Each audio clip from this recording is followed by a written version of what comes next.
Hello and welcome back to my channel. My name is C and it's currently 3 in the morning, and tonight I thought I would read a couple of fables to you. This is a collection of short stories from Aesop, Andersen, and Grimm's. I thought I'd read a couple of them to you, so let's get started.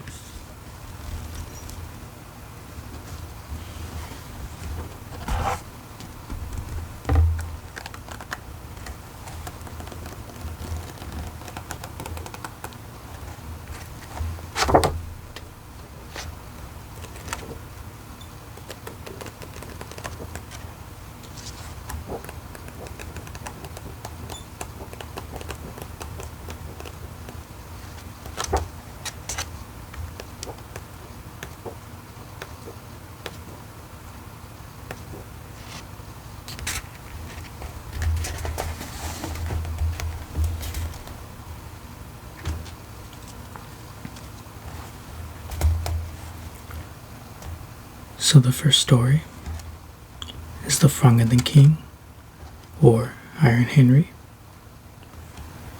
In old times, when wishing still helped one, there lived a king whose daughters were all beautiful, but the youngest was so beautiful that the sun itself, which has seen this so much, was astonished whenever it shone in her face. Close by the king's castle lay a great dark forest, and under an old lime tree in the forest was a well. And when the day was very warm, the king's child went out into the forest and sat down by the side of the cool fountain. And when she was very dull, she took a golden ball and threw it up on high and caught it, and this ball was her favorite plaything. Now it so happened that on the occasion the princess's golden ball did not fall into the little hand which she was holding up for it, but on the ground beyond, and rolled it straight into the water. The king's daughter followed it with her eyes, but it vanished, and the well was deep, so deep that the bottom could not be seen. On this she began to cry, and cried louder and louder, and could not be comforted. And as she thus lamented, someone said to her, "What ails thee, king's daughter? Thou weepest so that even a stone would show pity." She looked round to the side from whence the voice came, and saw a frog stretching forth its thick ugly head from the water. "Ah, old water splasher, is it thou?" said she. "I am weeping for my golden ball, which has fallen into the well." "Be quiet, and do not weep," answered the frog. "I can help thee. But what wilt thou give me if I bring thy plaything up again?" "Whatever thou wilt have, dear frog," said she. "My clothes, my pearls, my jewels, and even the golden crown which I am wearing." The frog answered, "I do not care for thy clothes, thy pearls, and jewels, or thy golden crown, but if thou wilt love me and let me be."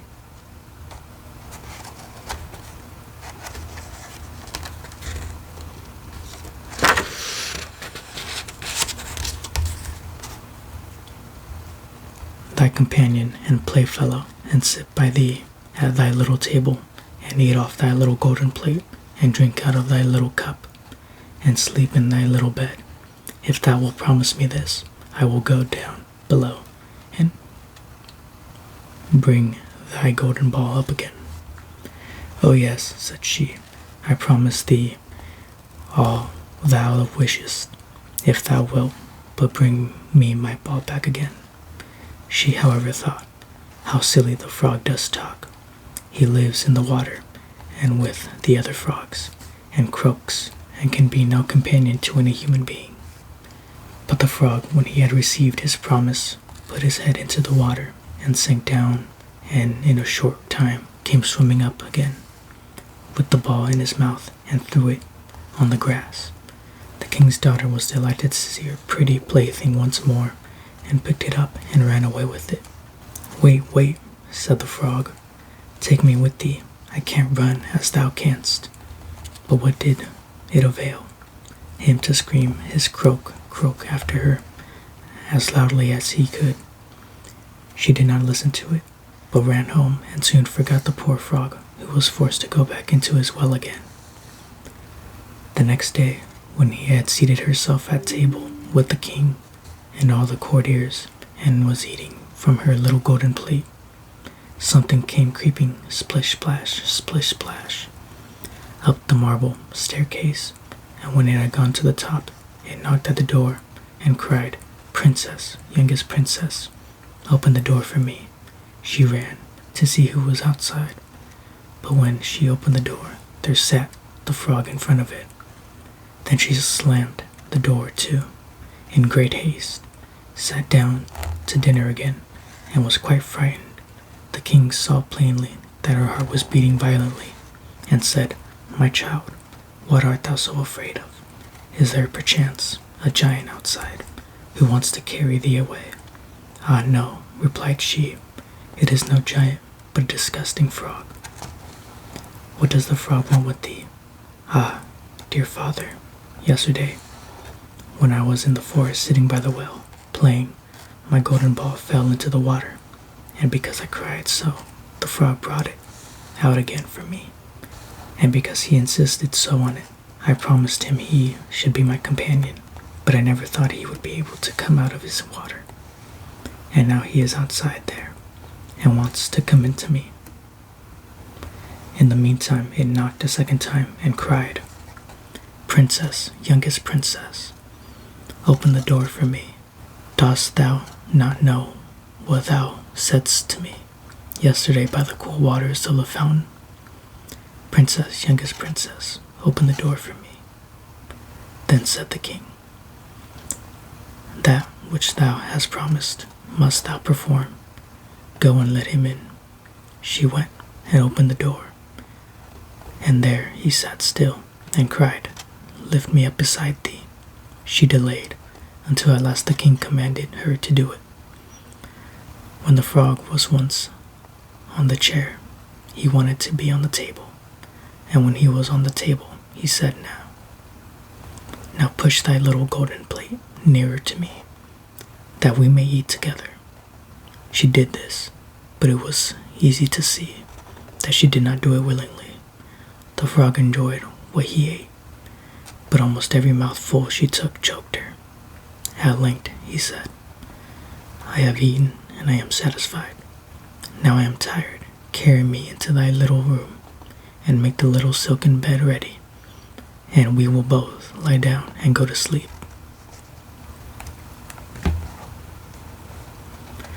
The king's daughter began to cry, for she was afraid of the cold frog, which she did not like to touch, and which was now to sleep in her pretty clean little bed.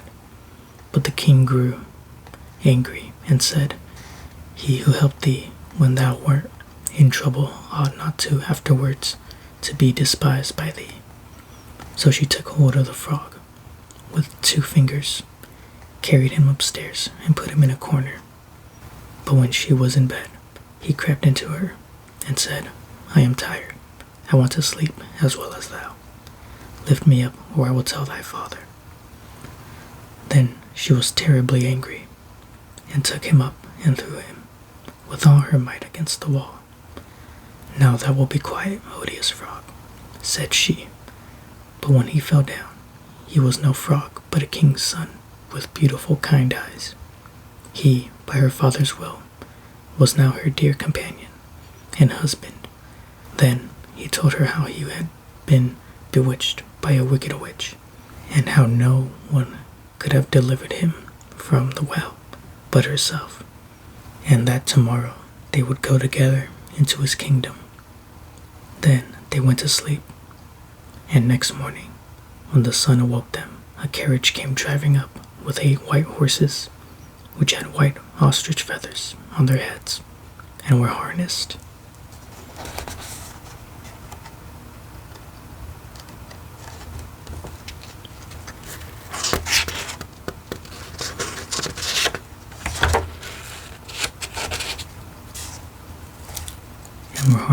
With gold chains, and behind stood the young king's servant, Faithful Henry. Faithful Henry had been so unhappy when his master was changed into a frog that he had caused 3 iron bands to be laid around his heart, lest it should burst with the grief and sadness. The carriage was to conduct the young king into his kingdom. Faithful Henry helped them both in and placed himself behind again, and was full of joy because of the deliverance. And when they had driven part of the way, the king's son heard a cracking behind him as if something had broken, so he turned round and cried, "Henry, the carriage is breaking." "No, master, it is not the carriage, it is a band from my heart, which was put there in my great pain when you were a frog and imprisoned in the well." Again and once again, while they were on their way, something cracked, and each time the king's son thought the carriage was breaking, but it was only the band, which were sprang from the heart of faithful Henry, because his master was set free and was happy.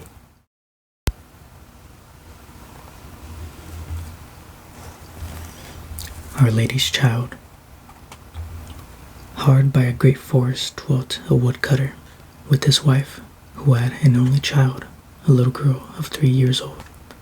They were, however, so poor that they no longer had daily bread, and did not know how to get food for her.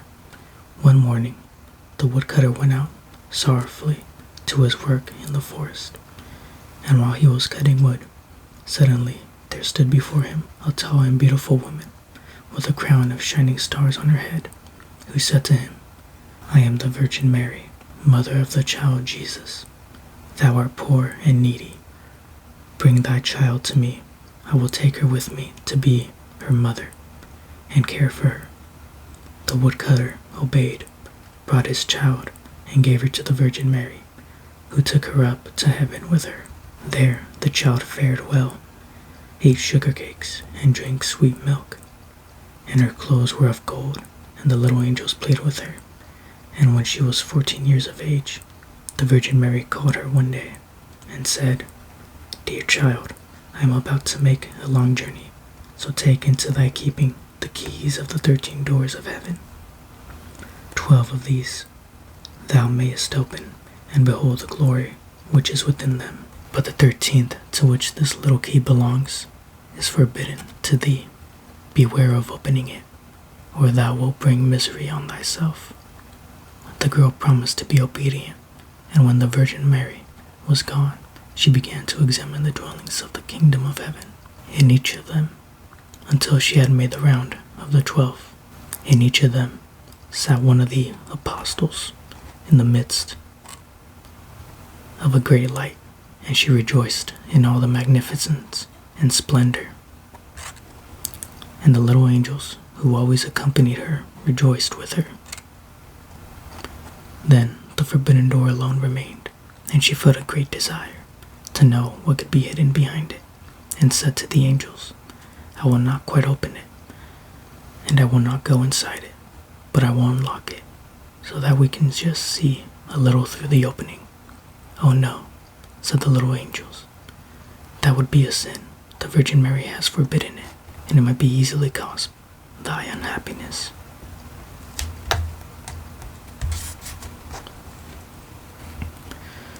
Then she was silent, but the desire in her heart was not stilled, but gnawed there, and tormented her, and let her have no rest. And once, when the angels had all gone out, she thought, "Now I am quite alone, and I could peep in. If I do it, no one will ever know." She sought out the key, and when she had got it in her hand, she put it in the lock, and when she had put it in, she turned it round as well. Then the door sprang open, and she saw there the Trinity sitting in fire and splendor. She stayed there a while, and looked at everything in amazement. Then she touched the light a little with her finger, and her finger became quite golden. Immediately a great fear fell on her. She shut the door violently, and ran away. Her terror, too, would not quit her. Let her do what she might, and her heart beat continually, and would not be still. The gold, too, stayed on her finger, and would not go away. Let her rub it and wash it ever so much. It was not long before the Virgin Mary came back from her journey. She called the girl before her and asked to have the keys of heaven back.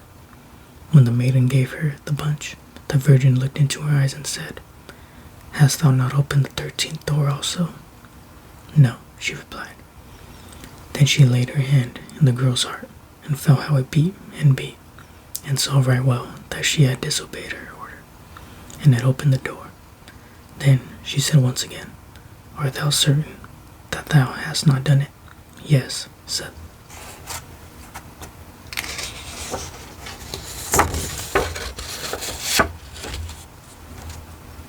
the girl, for the second time.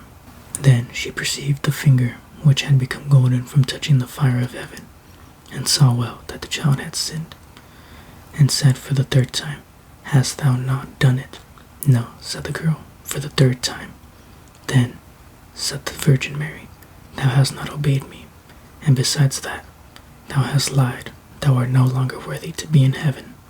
Then the girl fell into a deep sleep, and when she awoke, she lay on the earth below, and in the midst of the wilderness. She wanted to cry out, but she could bring forth no sound, and sprang up and wanted to run away.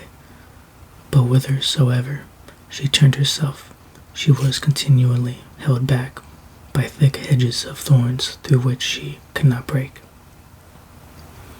In the desert in which she was imprisoned, there stood an old hollow tree, and this had to be her dwelling place.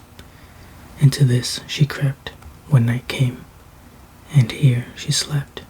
Here, too, she found a shelter from storm and rain, but it was a miserable life, and bitterly did she weep when she remembered how happy she had been in heaven and how the angels had played with her. Roots and wild berries were her only food. For these she sought as far as she could go. In the autumn she picked up the fallen nuts and leaves and carried them into the hole.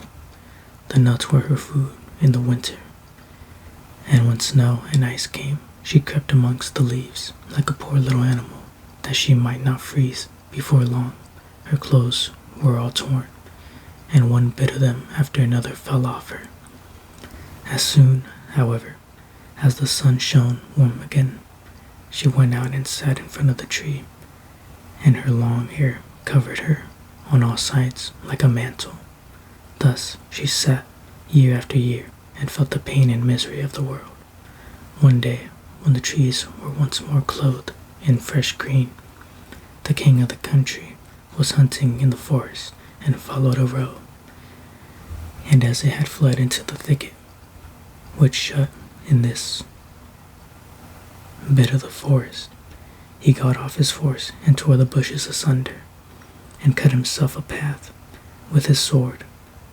When he had at last forced his way through, he saw a wonderfully beautiful maiden sitting under the tree. As she sat there and was entirely covered with her golden hair down to her very feet, he stood still and looked at her full of surprise. Then he spoke to her and said, "Who art thou? Why art thou sitting here in the wilderness?" But she gave no answer, for she could not open her mouth. The king continued, "Wilt thou go with me to my castle?" Then she just nodded her head a little.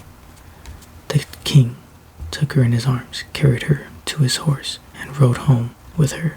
And when he reached the royal castle, he caused her to be dressed in beautiful garments, and gave her all the things in abundance. Although she could not speak, she was still so beautiful and charming that he began to love her with all his heart. And it was not long before he married her. After a year or so had passed, the queen brought a son into the world. Thereupon the Virgin Mary appeared to her in the night, when she lay in her bed alone, and said, "If thou wilt tell the truth, and confess that thou didst unlock the forbidden door, I will open thy mouth and give thee back thy speech. But if thou perseverest in thy sin, and deniest obstinately, I will take thy newborn child away with me." Then the queen was permitted to answer, but she remained hard and said, "No, I did not open the forbidden door." And the Virgin Mary took the newborn child from her arms and vanished with it. Next morning, when the child was not to be found, it was whispered among the people that the queen was a man-eater and had killed her own child. She heard all this and could say nothing to the contrary, but the king would not believe it, for he loved her so much. When a year had gone by, the queen again bore a son, and in the night the Virgin Mary again came to her and said, "If thou wilt confess that thou openest the forbidden door, I will give thee thy child back and untie thy tongue. But if thou continuest in sin and deniest it, I will take away with me this new child also." Then the queen again said, "No, I did not open the forbidden door." And the Virgin took the child out of her arms and away with her to heaven. Next morning, when the child also had disappeared, the people declared quite loudly that the queen had devoured it, and the king's counselors demanded that she should be brought to justice.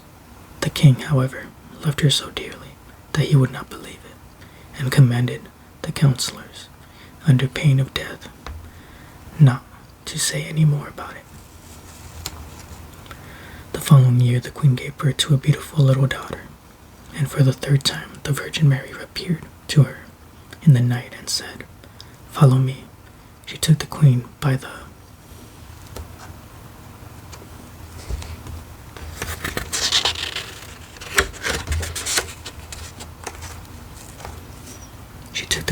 hand and led her to heaven, and showed her there her two eldest children, who smiled at her and were playing with the ball of the world.